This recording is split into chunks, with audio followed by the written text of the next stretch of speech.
Olá, muito boa tarde. O direito à greve conjuga-se a cada passo com o direito a serviços essenciais, como a saúde. O tema está esta semana novamente sobre a mesa e daqui a pouco vai merecer a análise de Graça Franco, diretora de Informação da Renascença. Primeiro destacamos temas da atualidade, a começar pelos acontecimentos que marcaram a semana do Papa Francisco. Cari fratelli e sorelle, buongiorno.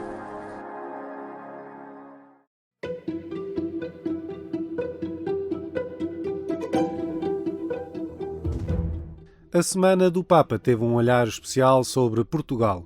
Na festa dos 175 anos do Apostolado de Oração, todos os participantes recordaram o trabalho levado a cabo no mundo digital, com projetos como o Click to Pray, plataforma criada pelo Apostolado de Oração em Portugal, que já foi apresentada, por exemplo, na Web Summit. O processo de recriação e a sua difusão, também através dos meios digitais, tem permitido integrar pessoas mais novas, motivadas para a missão da sua rede mundial de oração. Muitos jovens, através das plataformas digitais que propomos, o Click to Pray, o vídeo do Papa, têm descoberto a vida de oração e aberto o coração aos grandes desafios do mundo e da missão da Igreja.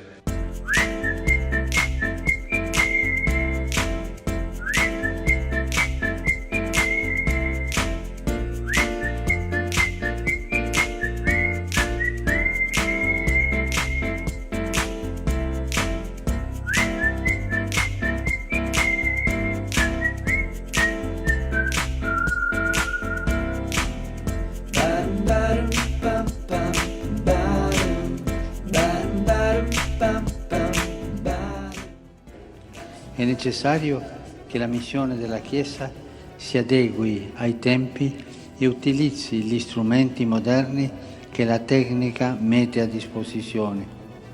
Si tratta di entrare negli aeropagi moderni per annunciare la misericordia e la bontà di Dio. Occorre prestare attenzione, però, a servirsi di questi mezzi, specialmente della rete dell'Internet, senza diventare servi dei mezzi. Bisogna evitare di diventare ostaggi di una rete che prende noi invece di pescare pesci, cioè attirare anime e portarle al Signore.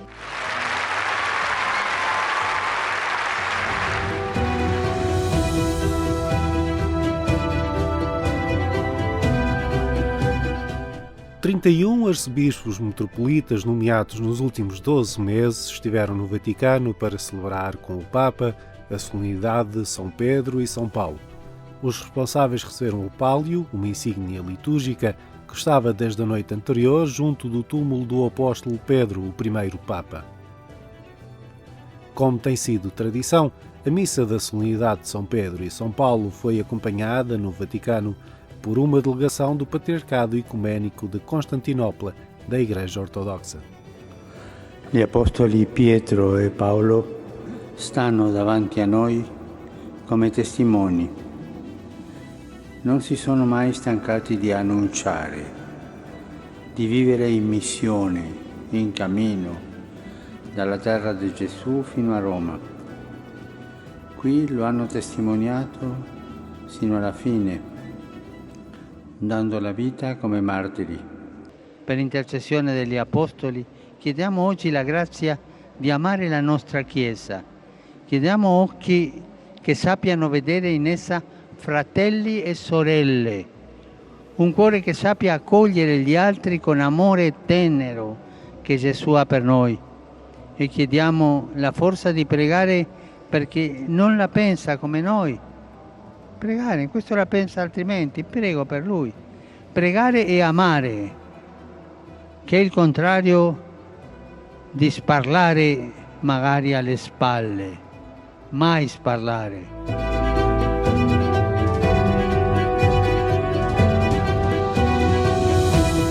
O domingo acordou com uma surpresa para todo o mundo.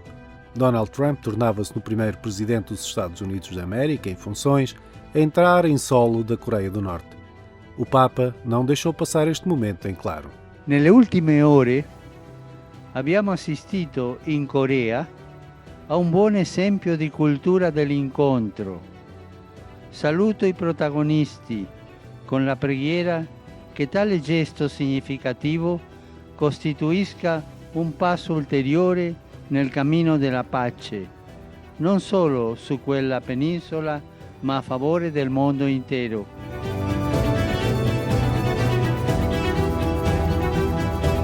A caminho da 105ª edição do Dia Mundial do Migrante e do Refugiado, o Papa recorreu ao YouTube para deixar uma mensagem de alerta numa sociedade que rejeita o acolhimento dos que fogem da guerra e da pobreza. El mundo actual cada día es más elitista y cada día es más cruel con los excluidos.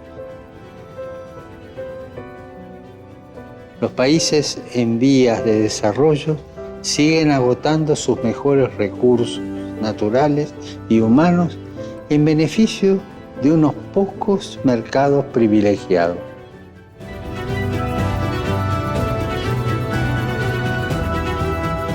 A 1 de julho, o Vaticano publicou um novo documento sobre o chamado segredo de confissão, a que está obrigado qualquer membro do clero católico, considerando que este sigilo não pode ser anulado por pressões políticas ou jurídicas. E non dimenticatevi di pregare per me. Arrivederci. As Irmãs Hospitaleiras inauguraram uma unidade de neuroestimulação, uma proposta inovadora para crescentes casos de demência.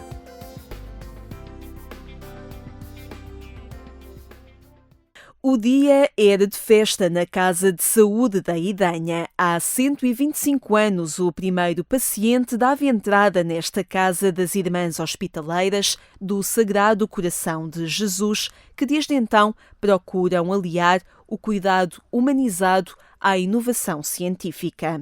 A inauguração da unidade de neuroestimulação foi mais um passo nesse sentido. Na atualidade, sabemos que a população cada vez é mais envelhecida e a nossa preocupação como instituição é também poder responder de forma atualizada e inovadora a esta área da saúde, que no fundo também nos traz grandes desafios. E o maior desafio é responder quando o primeiro diagnóstico se apresenta. Para todas as pessoas que possam ter esse potencial e essa indicação de, através de uma estimulação, sobretudo ao nível da área cognitiva, poder estabilizar ou até recuperar algumas competências cognitivas que tenham sido perdidas, essas pessoas tenham essa indicação e esse potencial, de facto nós tendemos a identificá-las através de um diagnóstico rigoroso e a integrá-las nesses programas ao nível das suas capacidades. Depois de um diagnóstico preciso e através de aplicações informáticas, o paciente é estimulado sensorialmente e por via digital, procurando exercitar o seu raciocínio, recuperar memória, falar, comunicar e interagir. Toda a unidade disponível, com 22 camas, está organizada para tal. À medida também que o conhecimento científico nos vai ilustrando e demonstrando a possibilidade de utilizar práticas mais avançadas, nós vamos integrando sempre no modelo, que é um modelo muito humanizador e que integra sempre a capacidade de usar o conhecimento e a humanidade na prática todos os dias. Apesar de termos 125 anos de presença, de assistência e de preocupação pelo cuidado, procuramos que seja de facto um cuidado atualizado, um cuidado humanizado e um cuidado que leva a marca da Igreja, a marca de Jesus, que de facto é uma marca de inovação também, não é?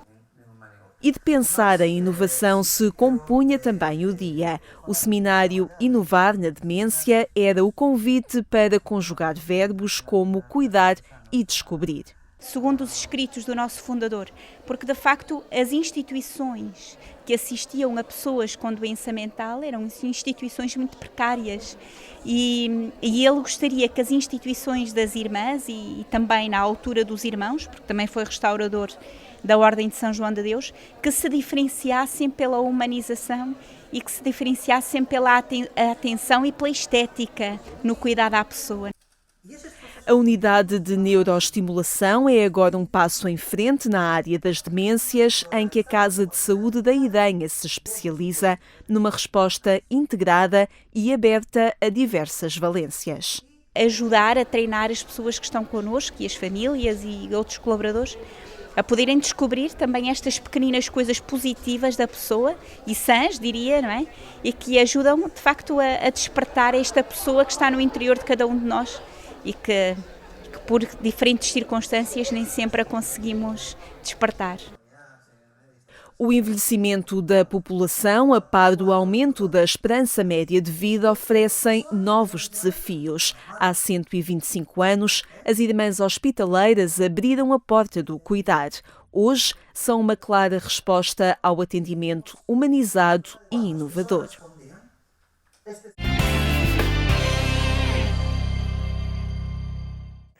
No portal da Agência Eclésia pode seguir a informação sobre estes e outros acontecimentos.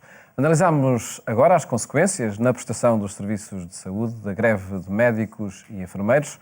Uma análise com Graça Franco, diretora de Informação da Renascença. Cumprimento. Boa tarde. Olá, Paulo. Obrigado por estares novamente connosco para esta análise a acontecimentos da semana e agora impondo-se, claro, a análise às consequências da greve de médicos e enfermeiros. E pedi-te esta análise a partir de declarações do porta-voz da Conferência Episcopal Portuguesa, não esta semana, mas a quando da última greve de enfermeiros, também por um período longo, e ele afirmou na ocasião, o Padre Manuel Barbosa, que há que ter em conta o direito à greve, e garanti-lo, sem dúvida, mas também o direito à saúde e à prestação dos cuidados de saúde. Que tensão é esta que acontece nestas ocasiões? Bom, eu penso que o Padre Manuel Barbosa, na altura, se referia aos efeitos de uma greve continuada e que estava, de facto, a ter efeitos devastadores na saúde, com muitíssimas cirurgias e já cirurgias, enfim, com algum grau de urgência a serem adiadas sucessivamente. E durante muitas semanas que estava a acontecer. E, portanto, a criar em si mesmo um caos ainda maior do que o caos natural do Serviço Nacional de Saúde. E, portanto, acho que essa manifestação, nesse contexto, era um alerta à consciência dos grevistas para que, enfim, se sentassem à mesa, resolvessem o problema tanto quanto possível, sem prejudicar mais os utentes do Serviço Nacional de Saúde. Num setor como este, em que está em causa, no fundo, a produção de um serviço que, no fundo, se joga muitas vezes a vida e a morte dos utentes, é evidente que a escolha de um meio de luta tão grave quanto a greve implica sempre esse ponderar dos dois valores. E neste caso está a acontecer esta semana? Eu não tenho a certeza que esteja a acontecer. Agora, eu espero que, evidentemente, os grevistas não se esqueçam de fazer essa ponderação, mesmo essa ponderação em consciência. Porque uma coisa é fazer uma greve para reivindicar melhorias salariais, melhorias de estatuto, que provavelmente até são devidas ou até são merecidas, e outra coisa é fazer uma greve, e é a minha leitura neste caso, por essas condições, mas essas condições como base de um serviço melhor. E, de facto, todos nós, que somos utentes do Serviço Nacional de Saúde, compreendemos que os profissionais do Serviço Nacional de Saúde estão, neste momento, também sujeitos a uma pressão, a uma falta de meios, a uma confusão organizacional que, em si mesma, pode gerar ou pode justificar um alerta tão grave quanto a greve para que se melhore o serviço prestado aos utentes. E desse ponto de vista, se essa ponderação for feita, então a greve é legítima, tanto quanto é legítima qualquer greve de profissionais de outros setores. Se não, estaria colocado na Constituição que era impedido o direito à greve em setores tão suscetíveis e tão sensíveis quanto a saúde. Isso não está e, portanto, vamos acreditar que os profissionais fazem essa ponderação. Agora, também é verdade que, do ponto de vista governamental, essa ponderação também tem de ser feita e, portanto, se é absolutamente impossível melhorar o Serviço Nacional de Saúde tem que ser explicado aos portugueses, porque os portugueses também se confrontam com esse caos. Aliás, se nós pegarmos na última carta da Conferência Episcopal, exatamente um olhar sobre Portugal e sobre a Europa, há aqui assim um ponto em que se diz claramente que o Serviço Nacional de Saúde deve ser salvaguardado e melhorado. Portanto, está aqui não à custa de um Estado centralizador, de um Estado que pretende assumir todas as funções, toda a regulação, toda a prestação de serviços, mas um Estado que saiba também partilhar com os privados, e aí caíamos naquela luta que está neste momento a ver totalmente ideológica da Lei de Base de Ajuda à Saúde, não é? Portanto, pode ou não haver alguma parceria com privados. Esta semana, por exemplo, a entidade reguladora da saúde, que é uma entidade estatal que serve exatamente para avaliar o setor, chegou à conclusão que as parcerias público-privadas, que são, no fundo, 4% do sistema, portanto, são 4 em mais de 100 unidades hospitalares. Todas elas tiveram o grau de excelência e já sabemos que 2 não serão renovadas e as outras 2 também não se sabe, não é? Portanto, há aqui assim uma parte ideológica que implica que o Governo também está a gerir o setor com base numa organização que é legitimamente, pode ser legitimamente também contestável. E há, sobretudo, uma falta de meios evidente, quer dizer, nós estamos... E era precisamente por aí que queria pegar, porque nessa carta do Episcopado alerta-se precisamente para um momento em que aparentemente as contas públicas parecem estar saneadas e há degradação destes serviços, nomeadamente na saúde e na educação. Quer dizer que é o momento de investir, de dar prioridade... De acordo com esta carta, não há a menor dúvida que a Conferência Episcopal faz um apelo a que haja reforço de investimento em áreas sensíveis. E neste momento nós estamos confrontados com uma falta de técnicos na saúde, quer dizer, desde os técnicos de diagnóstico aos assistentes operacionais, mesmo com o reforço de médicos que efetivamente existiu nos últimos 2 anos, mas esse reforço de médicos não impede que, fazendo as contas, por exemplo, a mudança das 40 horas para as 35 horas, se fizermos para o ano de 2011, ou seja, para o ano da Troika, não é? E, atualmente, falta qualquer coisa como 2.800 profissionais. Ora, como os médicos não vivem sem enfermeiros e técnicos de diagnóstico e técnicos operacionais, portanto, trabalho em equipa, isto dá uma ideia de como o sistema está a funcionar, enfim, preso por cordelinhos, não é? Somarmos a isto o facto de haver uma discrepância enorme entre especialidades, ou seja, faltarem anestesistas, faltarem oftalmologistas, apesar de terem sido formados nos últimos anos mais 58% de oftalmologistas. No Serviço Nacional de Saúde, o número de oftalmologistas caiu mais de 100, ou seja, o que significa que eles foram formados e foram para o privado, ou seja, não se conseguiu mantê-los no Serviço Nacional de Saúde. E o Serviço Nacional de Saúde é aquele que presta serviço universal e, sobretudo, aos mais pobres. Ou seja, estamos a fazer um bocadinho como na educação. Os mais pobres ficam dependentes do Serviço Nacional de Saúde, onde não se investe. Mário Centeno, por exemplo, diz: mas nós investimos imenso durante os últimos 4 anos. No orçamento está lá escrita a verba, de facto, quer dizer, o investimento na saúde teórico feito nos últimos 4 anos foi muito grande, mas como só foi executado em média 50%, significa que a verba gasta foi cerca de metade do que lá está inscrito, não é? Portanto, há muita coisa que depende também das escolhas.